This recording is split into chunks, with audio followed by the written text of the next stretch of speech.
anak-anak hebat semuanya. Jumpa lagi bersama saya Ibu Ima dalam pembelajaran pendidikan agama Katolik pada kelas 2 semester genap dengan materi beriman berarti melaksanakan perintah Allah.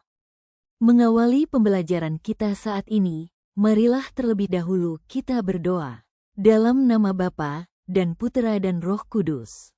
Amin. Bapa yang Maha Baik, kami bersyukur kepadamu karena Engkau mencintai kami sehingga Engkau senantiasa menyertai kami.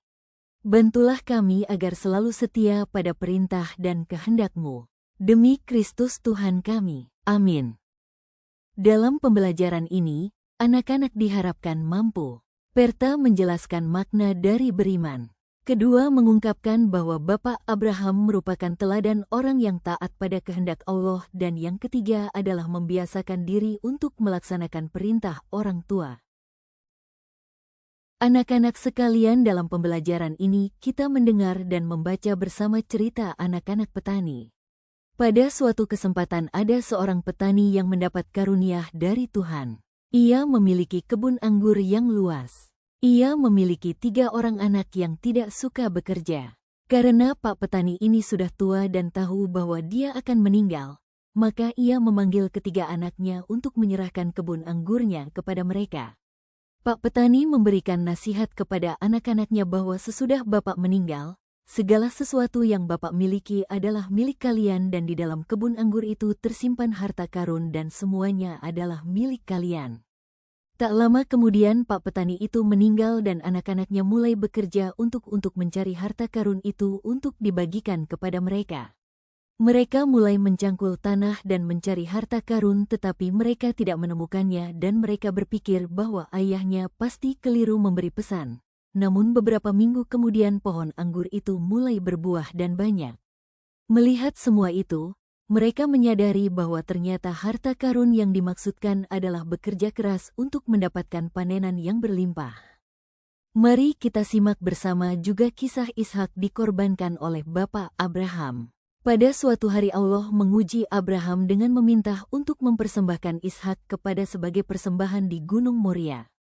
Mendengar permintaan Tuhan ini, Abraham tidak ragu-ragu untuk melakukan apa yang diperintahkan. Abraham meminta Ishak untuk berjalan bersamanya ke tempat yang menjadi tempat persembahannya. Ketika mereka tiba di tempat yang ditentukan, Abraham membangun altar dan menyusun kayu bakar di atasnya. Abraham mulai mengambil pisau untuk menyembelih Ishak, namun tepat saat itu, malaikat Tuhan memanggil Abraham dan berkata, "Abraham, Abraham, jangan bunuh anak itu, sekarang aku tahu bahwa engkau takut kepada Allah." Abraham melihat ke sekelilingnya dan melihat seekor domba jantan yang tanduknya tersangkut di semak. Dia mengambil domba itu dan mempersembahkannya sebagai pengganti Ishak. Allah berkenan kepada persembahan Abraham dan memberkati dia serta berjanji bahwa keturunannya akan menjadi banyak seperti bintang di langit dan seperti pasir di tepi laut. Anak-anak sekalian, yang perlu diketahui bersama bahwa Bapak Abraham dikenal sebagai sosok yang taat dan beriman kepada Allah. Ia taat dalam menjalankan panggilan Allah, termasuk ketika diminta untuk mengorbankan anaknya Ishak. Apapun yang Tuhan perintahkan, Abraham akan melaksanakannya meskipun Abraham sangat sayang kepada anaknya Ishak.